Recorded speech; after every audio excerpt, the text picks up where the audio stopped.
I'm still catching my breath. So before we start with the message for today, let me acknowledge and be thankful on behalf of Jesus Nagkitayan.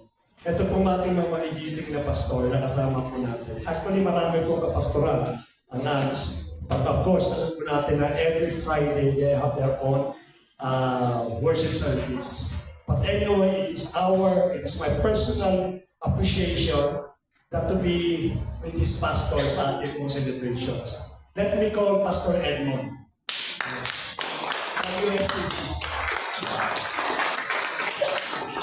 Salamat po, Pastor.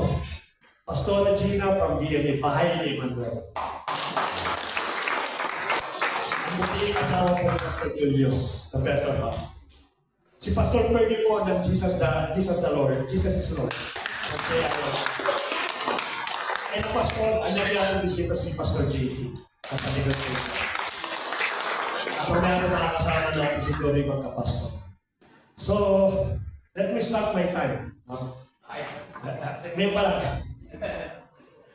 Yeah. Let me open one of the story that I read before.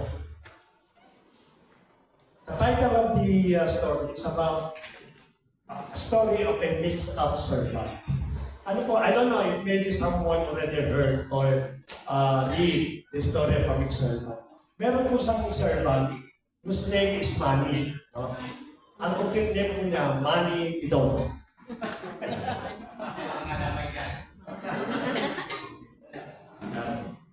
Ang trabaho po niya is doing the palace chores. Yung mga gawain po sa palace. Isa po siyang servant na kung saan yung pong lugar po ng king ang kanya pong naayos. And during that time, the king went away.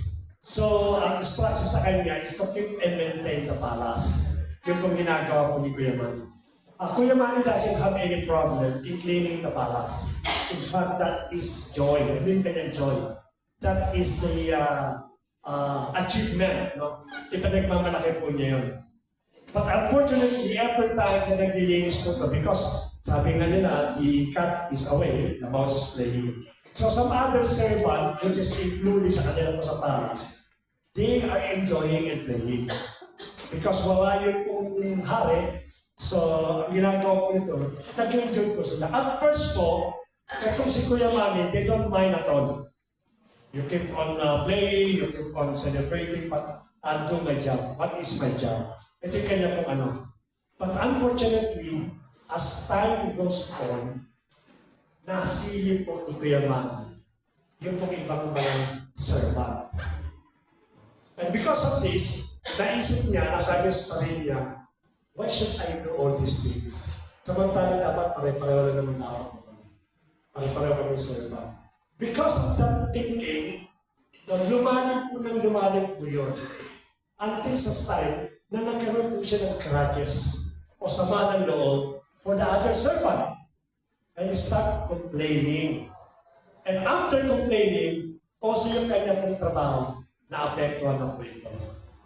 So in short po, every time na magtatrabaho po siya, nagmamaktol na po si Kuya Manny dito. Hindi Kuya Manny. Sample lang yun. Si Kuya Manny, wala pa reklamo po yun. And I remember the life of this guy in my life. When I become a Christian, yung seriousness po ng paglilingkod sa ating Panginoon, sometimes you cannot quantify. Because andun yung buhos talaga, no? To the extent that we even went home almost early morning. Because of evangelism, because of study, because of fellowshipping. So as if that we don't have any other work even in our family except for being God. But as time goes on, nakita natin na pagod, nagreklamo po. The same thing with him, like Kuya Manny. One day, may kaibigan po ito namatay. Binisita po siya. And his name is Dave. Ang complete name po niya, Dave Songson. Mga nagkabayaran. So nakita ka agad niya Dave. Sabi niya, what's up Kuya Manny? Kamusta ka na? Napaka-pain po ng sagot ni Kuya Man. Napakasad po. Ang sabi niya, I just want to relax and unplug. But I can't. Gusto ko din mag-relax, but I can't. Kasi may trabaho daw po siya. So, tinanong po siya ni Kuya Man, ni Kuya Dave, ang sabi sa kanya, pasok tayo, to surprise, na-surprise po si Kuya Manu sapagkat ang sagot po ni Dave. Ganito po. And normally, ito natin magkakaroon ng problema dito. You are a servant. Why you are acting as if everyone and everything else should be served? You forgot your position. You forgot your job description. You forgot who you are. You are a servant. Why are you looking for someone to serve you? Kaya nga sabi ng ating Panginoon, He came not to be served, but to serve. Ang sabi ko sa akin, that is our calling. Now sometimes, we forgot our calling, and we are waiting for someone to serve us. We are after for the concept of title. Nagiging title awareness tayo. Title position ang ating buhay. So suddenly nagulat po ito si Pemani because sometimes yun yung kanyang pagiging servant, nalilimutan po niya. And another thing Kuya Dave mentioned is that if you are serving the King faithfully, you can trust Him to make sure you get what you want or what you really need. Palibasa, nauna na yung complaint, nauna na yung reklamo, nauna na yung mga negative thoughts and negative thinking. So hindi niya naisip that, are you the sidekick of the king? But once you ask something, every the king is welcoming, joyfully, he will give it to you. Nalimutan niya po yung lahat ng bagay nito. He forgot everything. Alam niyo po sa isang employee, we are all employee here. Right? Pagka nag-uusap po tayo, halimbawa, one of the colleague natin sabi, go to the manager, ask for the increment and ask for the promotion for the positions. There are two types of person or employee that will respond both negative and positive. The other one is that wala siyang guts. Why? Because if I ask these things, I know my manager will open my record. The moment that they open the record and they see what are you doing, wala kang talagang confident. Pero pag ikaw may confident ka, you don't need a suggestion from your friend or from your employee or from your colleague. You can immediately go to your manager and demand things. Because the moment na sinabi ng manager mo, sadali, don't continue your talking, I will open your file. Because yung file, it says your truthfulness. Ano yung record mo eh? Kaya minsan po tayo, pag nanalangin tayo, we are hesitant. We are, what you call this? Yung pang alanganin ka. You don't have any boldness to declare. Alam niyo po sa amin po mag-asawa, every time that we call, either yung po aming bibisitahin ay nasa third stage of cancer, o kaya yung pong isang bulyanin na lang yung trigger na. No? The moment that you get inside to the hospital, we will pray for a lot of people inside the hospital. Nakikita po niyo, kung kayo po, by means of human eye, sasabihin mo, wala na po pag-asa, tigak na yan. Ang bubuhay na lang dyan yung apparatus. O kahit pag sinabing stage, tumadaan ng chemotherapy, hindi na po pinag-pray po yun. No need to pray. Because after a few weeks or few months, mostly po siguro mga 3 months, yun na lang itatagal ng buhay ko yun. But because you are confident, no? Because you know, your God you are serving, no, kahit sabihin pa ng marami na, huwag mo lang ipag-pray, sayang yung laway. Don't pray anymore. Because your laway, sayang. But we will continue declaring healing, restore life, complete yung kanyang pinakalawa. Because I know my God. We know our God. Yung po yung confident po natin. Sana ganun pinangyari sa atin. We can see all these things. Let us continue the story. Dave Almore, ang sabi po niya, if you are serving the king, rightfully, you can trust him to make gusto ko na lang. Just focus, sabi niya, just focus on serving him again and remembering what a privilege it is to be in his household. You know, as a servant of God is a privilege, not a title, not a bonus or something like na rewarded, but being a servant of the Lord Jesus Christ, a servant of God. It is a privilege sa bawat sa atin. This I always mention. Every time that we're doing the worship service, it is a privilege. All of us here is a privilege to be with the King of Kings and the Lord of Lords. Marami mong tao ngayon, they wanted to see the royal family in Saudi Arabia. They even take a picture, photo. Nagsiselfie po yan. Why? Because they're thinking that their photo with the royal family here, given the opportunity to invite them in the royal palace, akala nila that is really a worth remembering. Kaya lang kung titignan po natin, kahit na kung may edad na po tayo, we're just showing, see, I have a photo with King Fahad, or King Abdullah, or King Salman. Yun ang pinagmamalaki po natin. But we never forget that we have always photo with the Lord. And that is worth to be postponed. Yung po dapat ang nanin po natin. So, definitely, may problema po tayo. At sabi sa atin po, ng ating Biblia, well done, my good and faithful servant. The story for today will take me to the message. Our theme for today, it is about serving Him faithfully. The foundation of our service rests on a timeless command found in our verse for today. 1 Samuel chapter 12, verse 24. Only fear the Lord and serve Him faithfully with all your heart, for consider what great things He has done for you. This is the last farewell of Prophet Samuel. It's about dying. But before going to the heaven, going to the presence of the Lord Jesus Christ, He challenged the Israelites. If you just only serve Him faithfully, that is a condition.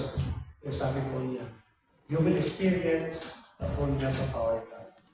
That challenge by Prophet Samuel to the entire Jew, that will be also our challenge for today. We will examine ourselves for the past years, many years, if we are really serving God faithfully. Or we are just only pleasing our brethren, our church, our leaders, and so on and so forth. Sabi nga, we are not man's pleaser, we are God's pleaser. So let me open these things. We do not serve to earn God's love. We serve faithfully as a joyful response to the great things He has already done for us. It should be completely reversed. Ang akala kasi natin, when we are serving God, we can earn yung love po niya. We are after the love ng ating pong pinagsasabi. Remember, tayo yung naging anak ko ng araw. We are all become children. Normally, we are pleasing our parents. We are getting their attention. In order to get the attention of our parents, we do something good. But it should be reversed. You are doing good for your parents because you are appreciating the one that they gave you before. And when you try to list all things that is the Lord that with you, I don't think that enough involvement in permanent. There's so many things na ginawa ng ating pong Panginoon sa bawat sa atin. When you prefer at least right now, mauubos na yung paper po niyo. But still, you can never list all things that God done for you. Alam niyo yung life po natin. It is a blessing of God. Nagigising ka sa umaga. I remember, I already told these things sa mga kapatiran ko. I play basketball, no? People thinking that once you are playing basketball or a sports person ka, mahilig ka sa sport, ang sabi nila, Kuya, when you are playing a lot of you are involving in the sports, your depth will be above 80 years old. Tayo po 18, 19 kasi physically fit daw po tayo. Like people are just investing things sa mga bagay that they consume yung kanila pong longevity ng kanila pong buhay. While they are playing in elite international school, it is apparent during that time, there is one parent, which is around maybe in the mid-40s. We are playing basketball. No, I finished already my schedule, so I'm just watching. You know, people are happy, shouting, laughing, then suddenly, nung isang pagtakbo po nila, there is one player, suddenly in the front of me, because I was sitting in the middle of the court, nag-collapse po ito. And people laughing. They're thinking that this guy, he makes some joke. Nag-joke ko sila. Tawag ganyan. But since there is no more movement, no, they went to that person. And maybe they're thinking, tama na yan, you violate your joke. But when they approach a person, you know what they found? He's already died. He just only running, playing basketball, then suddenly died. Kaya huwag natin pakawalan natin. Maybe, after the service, alam niyo na po yun. Rapture. Wala. Psalms 139, verse 17 to 18. How precious to me are your thoughts, O God. How vast is the sum of them. If you would count them, they are more than the sun. Hindi mo kaya nilalang yung blessings. The blessing will always overflow. Pastor, may problema kasi ako eh. I'm facing right now trials. I'm facing right now difficulties in life. Yes, of course, that is your part of our life. But you cannot weigh all those blessings that God given to us. The problem is that para tayo yung illustrations ng isa pong nagkakakontak ng seminar. No? Yes, same like this, a big whiteboard, then all the people will set that up. What did you see in the whiteboard? Alam niyo kung ano pinapansin mo sa whiteboard? Yung kung maliit na katiting na period, halos invisible na sa mata, nakita nila, there is one small tiny dot in the middle of the whiteboard. Don't you believe? Hindi na nakita yung laki ng whiteboard, but they see the small thing which is in the middle of the board. Sometimes we are same like that. We focus on our trials, but we intend to forget the big blessing that God gave to us. The Bible is there, you cannot count the blessings. It is always every day. Because God is our provisions. Amen. Our faithfulness is based on not on the blessings we see, but depend on what we feel today. You are happy, fine. You are sad, fine. You are not, fine. You are full, fine. Whatever your situation, you are serving the Lord. It is not based on our emotions. I remember every time that I conduct a marriage, nagkakontak po, papacilitate po kami ng marriage. Ang sabi ko sa kanila, marriage is not about emotion anymore, but it is a commitment of power. Because if you try to depend on what you feel during marriage, na makapipay po yung marriage po ninyo. Sapagkat maaari bukas, nakita mo yung asawa ko, kuman pala. Kasi nung araw kasi ganda ng bentang alam ko eh. Ay minsan naghanin mo na kayo, pag-isip mo kayo, bukan ka pala. Nawala na yung pag-ibig mo. Then, break up po kayo. So, ganun ang pag-ibig ko sa ating Lord. It is not about our feeling, but it is our commitment and power. Whatever happened to you, I will serve the Lord. Dapat po ganun. Services that not only about following the order, but the manner how to obey God's instructions. Yung po importante po. Alam niyo po, the beginning that I started the ministry, no? Pinagit ko lang po yan. The first thing that I got involved is the fans party. Ang ganda ng pangalan po namin. Nung tinawag kami ng pastor, who want to become advanced party? Ay, tulog ka. Taas po kami ng kamay kasi bago po kami. During college days po namin. We are all raise our heads. Kasi advanced party, siguro ito yung mga parang pagka mga VIP na, kita nyo, advanced party kasi. Hindi pala ako namin alam, you know what's advanced party? Tigalinis ng floor, tigalinis ng bangko, tigaayos ng mga microphone, ng mga electrical. Kaya po yung service po namin ng 10 o'clock in the morning, 8 o'clock pa lang po nandito na kami. Because we just wiping everything.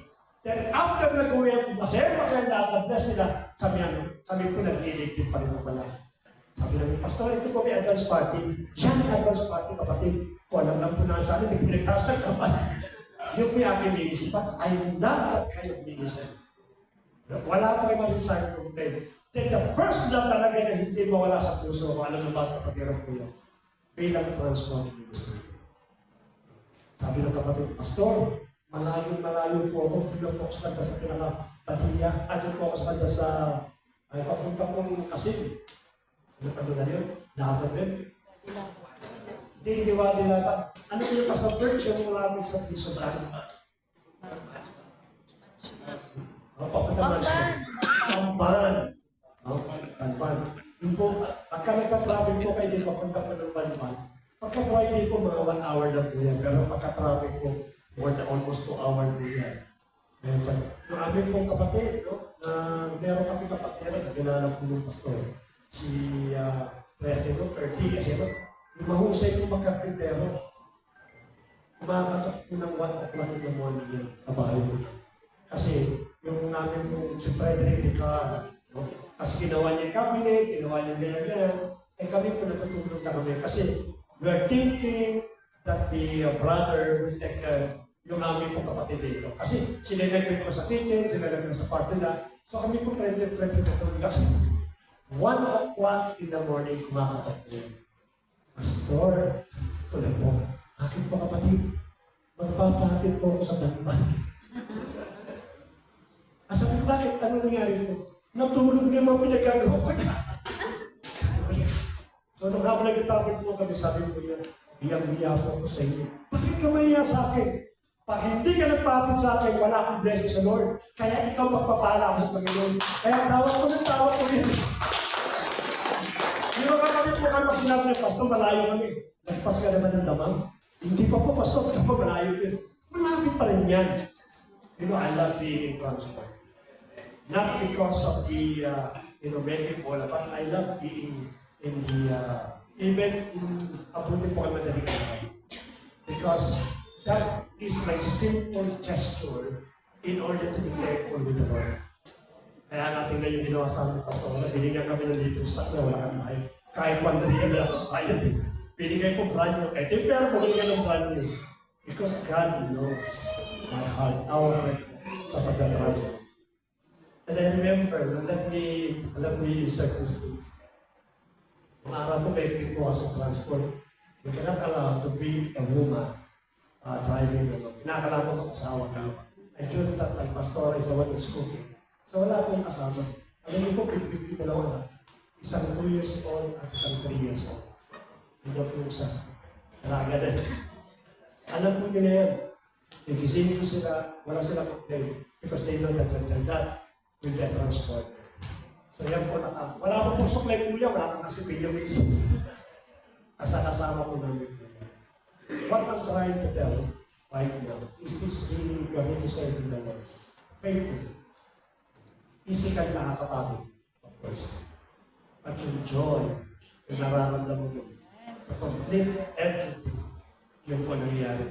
Sabi nga natin ulit, no? Services does not only value important, but the manner how to bring God.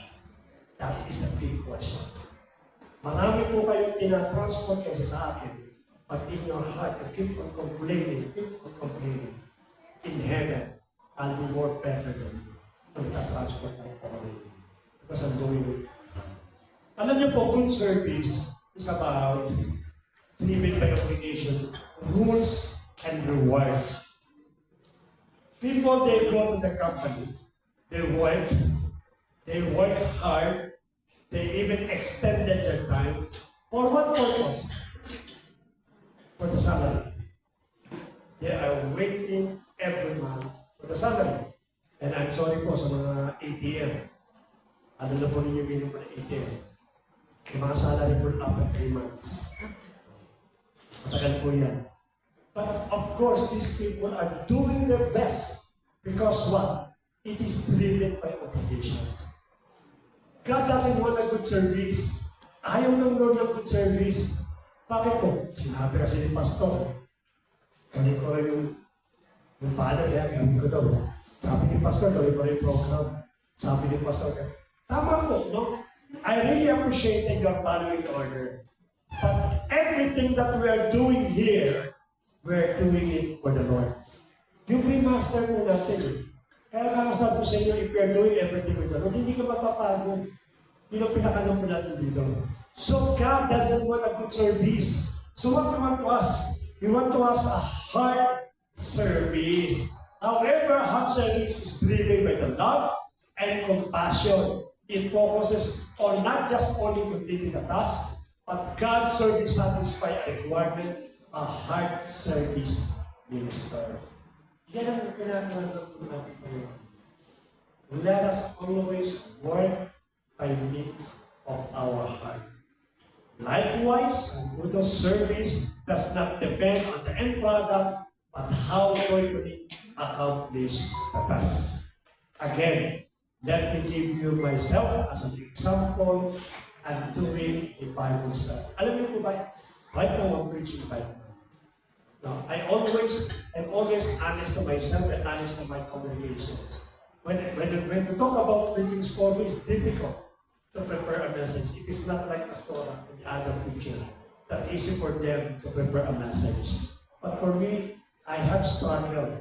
You know why? Because for me, no, ang sabi daw nila, pastor, yan ang Hollywood. But for me, I like the Bible study. Every time na natapos po tayo ng ating pong preaching, every time I have a schedule to the preaching. Pagkatapos, I feel really, really tired. Then I want to have some sleep. I don't know. But every time I finish, alam ko na bata ko I finish a Bible study. I want more. I want more. Because that is my passion. To conduct a Bible study. So, nangangulugan po, yung pong ating pong task, dapat po ginagawa po natin ito na meron pong pag-ibig sa bawat isa po sa atin. Let me do the application. What is the application? There are 3 pillars of faithful service. It's very quick. I will do very quick about the pillars of faithful service. Number 1, conviction over convenience. It's easy to serve with enthusiasm when blessings are abundant, but true character is revealed when you serve with the same fervor during trials, persecutions, or seasons of waiting. Napakadaling mag-serve. It's so easy for us to serve if you are happy, if you are contented, you have a lot of things in yourself, napakadali po. But when trial comes, and persecution comes, everything's happened. Like you know, one story I remember, it is not part of this slide. During that time po, numating po kami ng Campus Crusade. Because I became a born again through Campus Crusade. Matik po kami during that time. During that time, may nagtitimothy na po sa akin sa pong elder. He's an elder, at pinili niya po ako sa Timothy. So madalas po nag-uusap po kami dalawa. We are sharing yung aming pong joy, yung aming pong paano nag-serve sa ating pong Panginoon. Then one time po, sabi niya sa akin, Brad, may karas ako doon sa isang kapatid natin, yung babae. Sabi ko, kaya, ikaw yung ano. So, remember, this is an elder. One of the pillar of the church nung namin pong sinisimpan ng araw. I will not mention the church anymore. Ang sabi niya, sige, susubukan ko. So, in short po, ako po yung kanang kaway niya. Since yung babae ko, malikit din po ako sa kanya, ginawa niya ako parang i-back-up po. Parang somehow, patulay, parang gano'n. So, sinimulan niya po sa dreams. Sabi niya, sister, I have a dream. Medyo ko parang gano'n dito. Sabi niya, Brad, ano ba yung dream ko niyo? Alam mo, nag-dream ako na we are in a church. Akala sa inyo ba, siguro, church na namin. And we are wearing a wedding gown. You are wearing wedding gown, I'm wearing my own. So alam na ng babae na ipatutupin ko. And this is God's revelation of me. that you will be my wife. Yung sabi ko. Ay babae po matama. Kasi po, leader din ng church. So sabi niya, sorry to say this, kapatid, if that could be a dream coming from God, that would be also my dreams. If we have only one dream. But unfortunately, I never see you in my dream. So in short po, talagang strike the heart ang nangyari ko. Then, ako po, tahimik lang po. Parang masakit siya.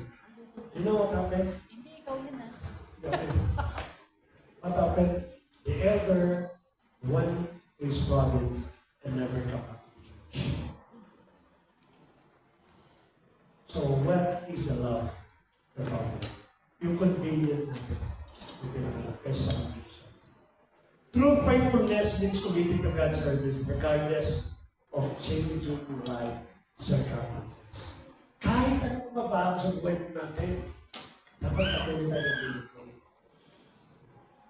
We have a fight, the pastor po during the time years of the church. One time po, let me tell this as an encouragement. Kasi po, nag-meeting, parang mga leaders. Eh, of course, one time po, hindi naman makakasundo yung mga idea po yun. So, nagkaroon po ng idea si Pastor, which I don't agree. So, nagkaroon kami ng palitan ng discussions, and she keep on finding yung kanya pong suggestions. But I said, no, it will not work. And during that time, she under ko siya. It's not work, no, I will not agree. Pag-akit po namin sa taas, she take it personally. Ikaw, visit ka. Di ba? Mag-visit mo. Parang mag-visit lang. Parang gano'n lang po dati. Somehow, nagkaroon po siya ng tampo. Ang sabi ko sa kanya, when it comes to the church, our faithfulness belongs to God. I remember my daughter told me that, ang sabi niya is that my loyalty to a friend ends when my loyalty to God ends. Kaya po tayo, kasama tayo paglabas. Pagdating sa the church, no, we should practice the authority that was given to us. So dapat po ganun po tayo. Yung ating pong truthfulness sa ating Panginoon, it doesn't matter ano man inconvenience na mangyayari sa bawat sa atin. Pangalawa po, stewardship of everyday gifts. Faithful service is not about the scale of your platform, but the integrity of your stewardship. Dapat nakikita sa bawat sa atin. We often ask God for more time, more talent, or more money, but the real test is how we use exact resources, limitation, unique skills. He has already distributed us. Alam niyo po, one of these messages na binibigyan ko. Normally, we are subtle tayo eh. We are trying to hide our rejection for the call of our Lord by means of prayer. I believe na sabi ko rin sa itigalan ko sa preaching ko yata. Ang sabi ko, sometimes you are asking more time. Pastor, I'm asking more perfect time. I'm asking God's revelation. I'm asking, because God is keep on calling. You make excuses. Yung excuses po natin, which you just delay tactic of being called by the Lord.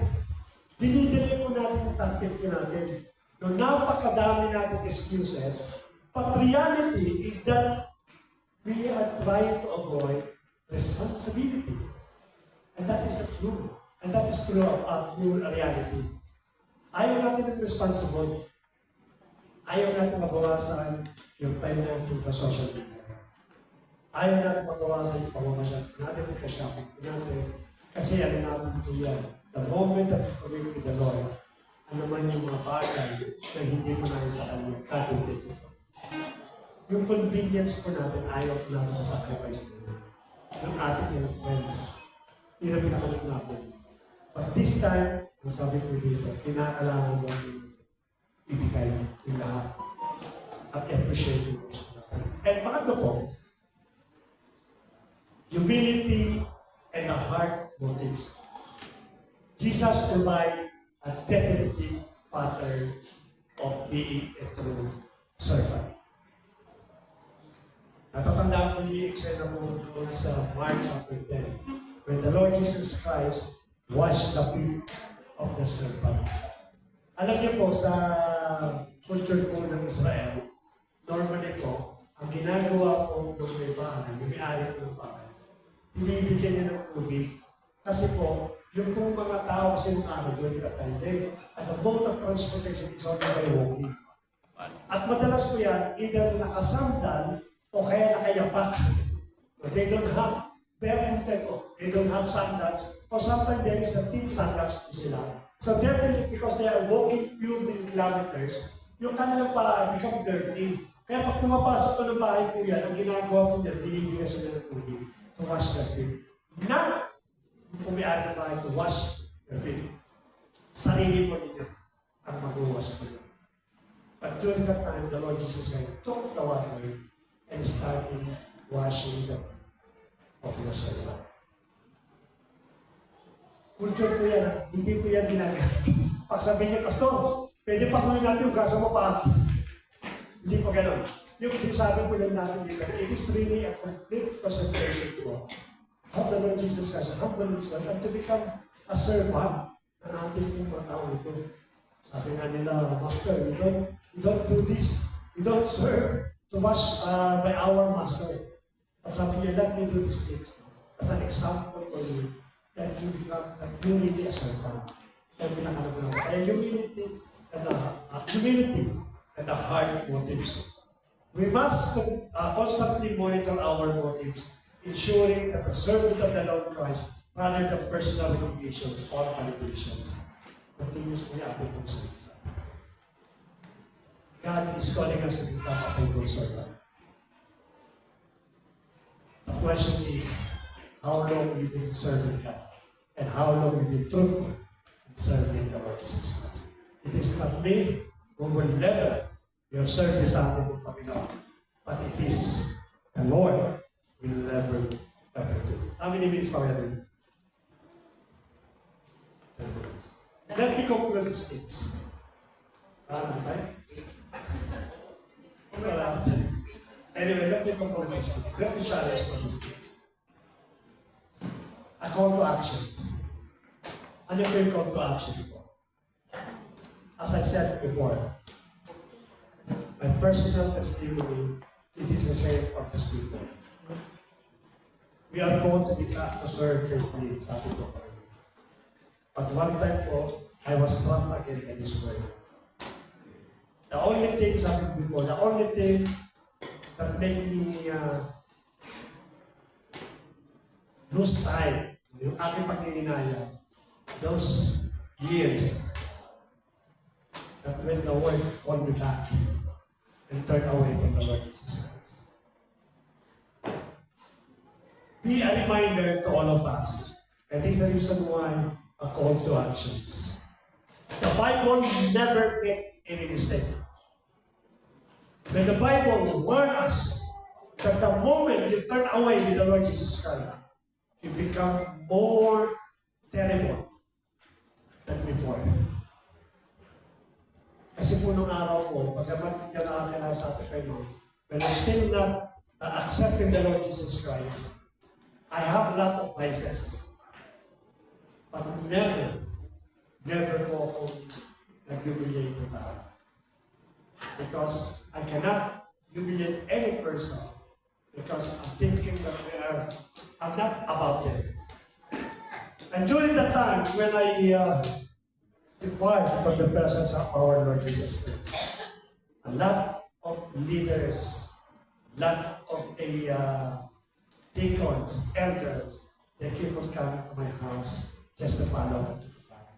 Because they know how much I love the Lord Jesus. But during the time, napaka-cold na ng aking heart. To the extent that even for these people, they are not people at our Lord, I never owe.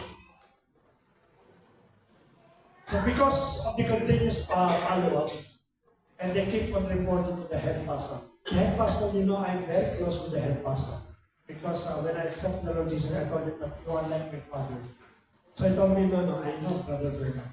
Let me come to his house and let me personally follow up and invite him. So I shared po, he came to the aming head pastor. And that is really according to pastor. You have to go down to every church, and you have to be follow all the brethren that you are not. You are missing, but you are not seeing anyone in the church. So kumatok po yung pastor. Thinking that the moment that I saw him, I will be of glad and immediately acknowledge his etc. During that time, I was really confused. I opened the door, and immediately I told him, why you come here? Did I told you never come back here? I don't need you. I'm really, really surprised the way I spoke to that pastor. And the pastor said to me, maybe, is this really Brother Bird? I am completely different. Then I close the door as if that I don't see anyone. The pastor is almost crying during the time. That evening, when I go to sleep, I cannot sleep anymore. I've been thinking, what have I done to the pastor that I acknowledge as my second man? What manner do I do during that time? Start thinking everything, remembering how being patient, how being nice, and being, an example and a teacher to you. Nung na-realize ko lahat yan, pinalik ng ating kong Panginoon. And during that time, bigla naman na naman dalaman, I started crying. God will never leave us, even in our times.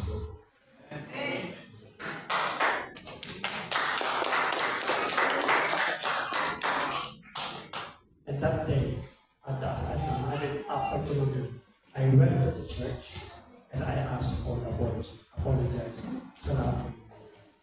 You know what the pastor said during that time? Kasi naging cornerstone sa kanya. Sabi niya, Brother Bernard, I surprised the way you answered me. But doesn't mean that I feel hatred or sorry or everything. The moment that I saw your face, the moment I really react, I really pray to God. Lord, help this brother of mine to find you again. And I get to the glory. Now I came back. And the only thing that I promised to myself, Lord, don't allow me again to come back. I don't want anymore. Because I already experienced it. And that will be a reminder to every one of us. The moment you come, na wala sa ating Panginoon, it is really, really difficult. Alam niyo po, one thing that we cannot return back is time. Yung oras po. We cannot ask God to return it. No? If we miss our target before, if you are a Christian, and you know that you are not doing anything with the kingdom of God, then you miss a lot of things. But doesn't mean we cannot finish the race. We can still finish the race. Kung hindi po natin nagawa po ng araw, don't mind at all. Bakit po? At sabi po sa atin, focus on the future, not the scars of history. If we keep on looking for our bad things that happen, we cannot finish our race. You might have backlogs, yung mga backlogs po ay sabi po tayo. Yung mga minutes na tayo na hindi nagawa. Yung mga calls ng ating pong Panginoon, that God is keep on calling you to become a faithful servant ng ating pong Panginoon. Maybe you refuse to accept that call. Or maybe you're trying to avoid that call. Or maybe we are like Jonah. We keep on running. Alam niyo po, I still have some time.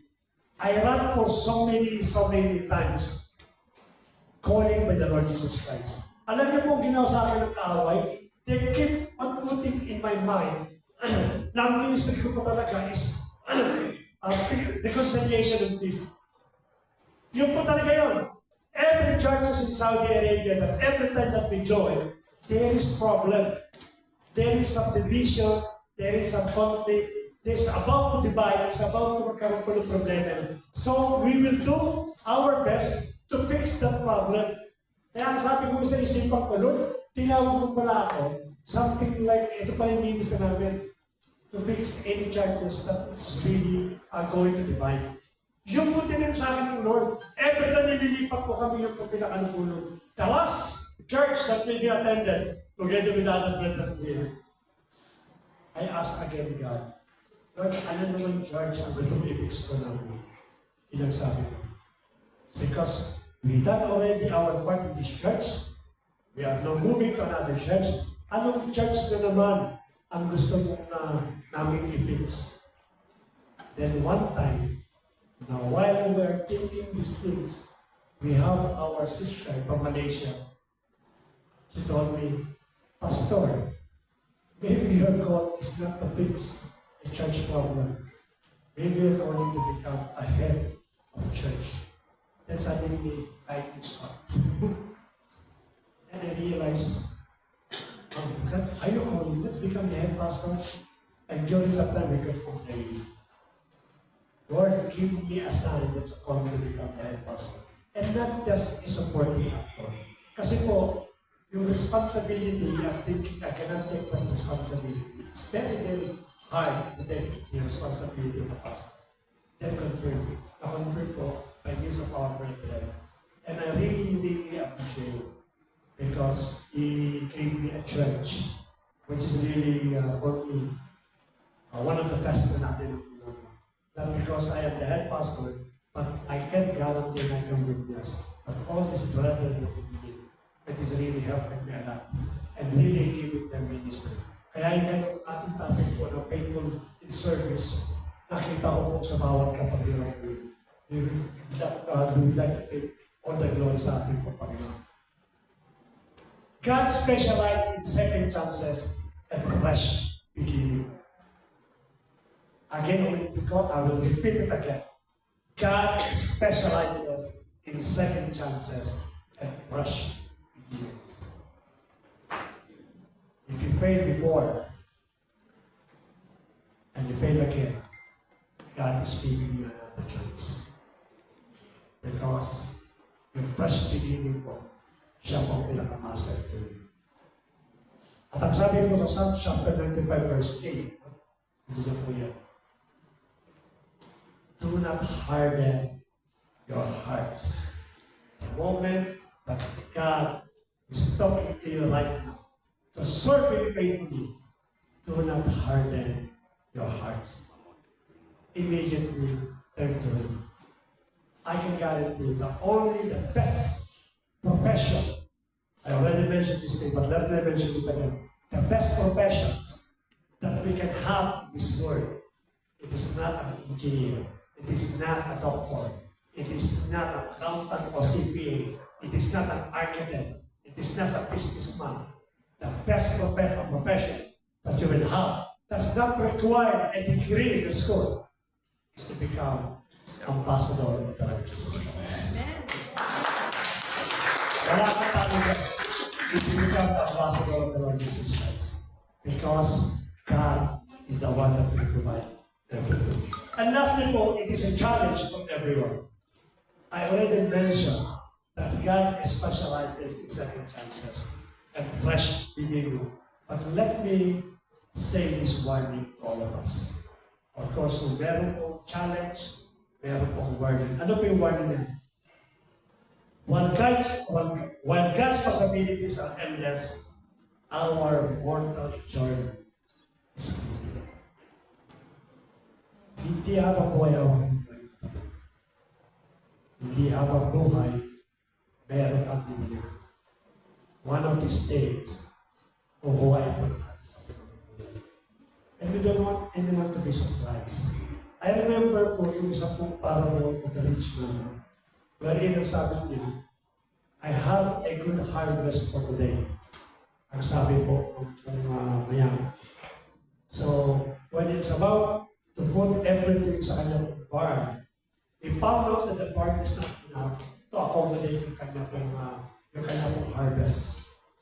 So instead of giving those things that it is not to be fitted in the heart, in his barn, ang sabi niya, let me destroy or let me demolish my old barn to make my new and big barn so that in all harvests that I have, I'll put it to my new barn. Para sa ganon, when it is full, I'll be sitting in my tumbatubay chair and relax for the rest of my life. Because I have everything in my life. Ang sabi ko, tagaya, a rich old man. So what he did is that he harvested a lot of things and he pulled yung kanyang barn, punong-puno yung kanyang barn. Then he decided, tapos na ang aking paghihirap. I have a complete treasure in my barn. So what will I do is that to sit down, to relax, and to see Boracay, Singapore, pagtatravel ko ito. But in that night, before na mag-travel ko ito siguro sa saan, magpahinga, tinanaw ko siya. Sabi sa kanya, you fool. You don't know that your life will be taken away forever. So katulad po, yung challenge sa bawat sa usapan. We don't know when we get. We are running in the race, and sometimes we start a pause. But the question is, will you continue again and this time to become faithful sa ating pagkakas? It is not me who will answer that, but it is you who will answer that. It is a challenge for every one of us. You don't have all the time in this world. You have a very, very short time in our life. So if you don't do serving God faithfully sa atin po, hindi natin matitigilan. Welcome, my household and friends. For me, that is the sweetest word that I can hear when I face my Creator, my Savior, and my Lord. See what you have earned. I hope that will be also your dream, that will be also your admiration, that will be also your growth one mistake here. Again, it is a reminder to every one of us. Hindi ko natin hawak yung ating pagbuhay. Every opportunity that was given to you by in any churches, you have to grab it. Because that opportunity, it is a privilege. We call it privilege. It is not a call. It is not a duty. It is not a responsibility. Rather, it is an opportunity, a privilege to serve our God. Lastly po, gusto kong encourage yung bawat isa. Kung meron po kayong pinagdadaan sa Holy Spirit, that is really hinder you to become a servant of God. Remember that God's calling is irrevocable. That God's calling cannot be retracted. If God's calling, definitely it will stay your calling. But sometimes it is us who decide not to step up sa ating calling. Sometimes it is the other person that try to stop your calling. But remember, as I said, God's call cannot be retracted. It is irrevocable. It is irreplaceable. Let us remember that every one of us has a task and ministry that we should do. Ask God, Lord, am I really a faithful servant for the past week, past months, and past year? If not, then change my heart right now. Because you told that you are the master of oppression. Let us all stand. Hallelujah.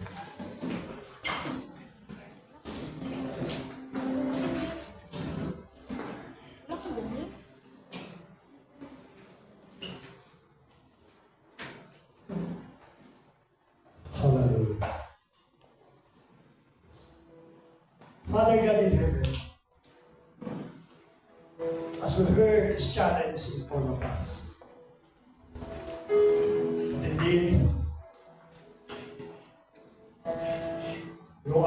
touching the heart of the people.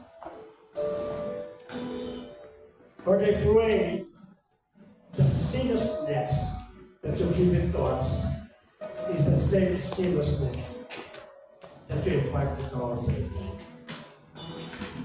Let each everyone know the opportunity and the privilege that you give it to us to call into your kingdoms and not only to become a citizen, but also a servant of your servant. Lord, as we continue searching you, O God, give us, Panginoon, the burden that in this world, napakarami po ng harvesting. Pag napakaunti po ng mga harvest. And this is the reason why your servant is keep on praying. To change our mind in our heart and make everything. Lord, I remember the word of prophet Isaiah when God is asking, to whom shall I send? And Isaiah mentioned, Lord, here I am, send me. This is coming from the heart of prophet Isaiah. And I pray also for those people that listen to this message. The same seriousness and commitment to say in front of you, in front of your presence, Lord, here I am, send me. And the moment that we mention these things, we believe, oh God, that you are empowering your children. You're giving them the authority, you're giving them the love, you're giving them the burdens, oh Lord. That so many people around the world that we need to share your gospel. Continually teach us, Father God, to become obedient to your word. Not partial, but in full control, Lord God. Because we are your bond servant. A bond servant who is not asking what to do, but rather to follow what the Master. Thank you for calling each every one of us. Seal with the blood of the Lord Jesus Christ. Make it happen, O Lord, in order, Panginoon, that we can do the duty, the task that you give it to us, and let everyone embrace this glory. Lord, give them provisions. Give them all they need, O Lord. Not only material and financial blessing, but even, Panginoon, most important, spiritual blessings. So that they can continually persevere their calling until such time that you come to the word and take us for you. Thank you, Father God, for everything that you've done today. Thank you for the Holy Spirit that you bless this place and you bless your children. As we continue singing the songs, I'd like to invite everyone to please sing with us.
is my glory,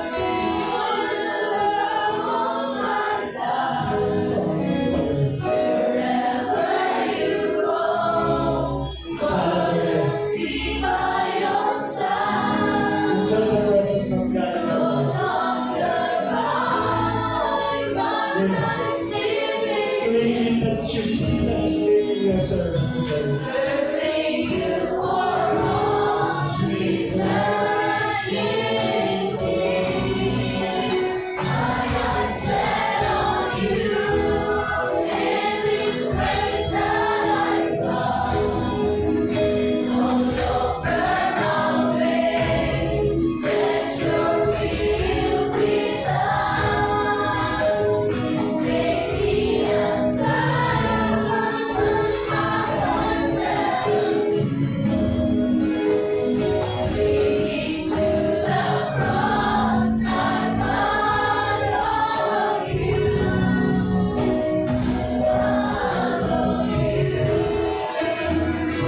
Hallelujah. Glory, honor, and adoration to your name, Lord. Thank you for calling us to become your servant, Lord. Though sometimes you feel that unworthy, we are unworthy in your holy presence. But because of your grace and the mercy that you give it to us, because of your righteousness that we don't deserve, O Lord, we thank you so much for for accepting us, not only become your children, but also to follow them. Indeed, our heart is full of gratitude. Our heart is full of everything. Because we know, Lord, that even in our difficult times, you keep on embracing us. Lord, I might not have any answer for my problems of my life, but what I have is only you. And this is the reason I am giving the Lord Jesus Christ to each and every one of you.